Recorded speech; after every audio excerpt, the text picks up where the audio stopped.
તમારા હસબન્ડ ઘરે છે? મારે એમનું કામ છે, બોલાવો ને. તમાર હગલી કોક આઈસ અને તમારા બારામાં પૂછે છે. હું કોણ છે તમારાથી એને?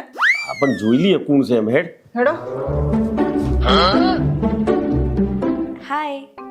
હેલો. મને તમારો નંબર આપશો? 75 ઘર છે આ સોસાયટીમાં. 36 વાર મેં તમને ના પાડી, બીજી વાર આયા, ત્રીજી વાર આયા ને તો લાફા મારીને કાઢી મેલે. તમને ખબર નથી કે કોણ છું? 36 ની સાતી વારો. આ 12મો ધક્કો છે તમારો.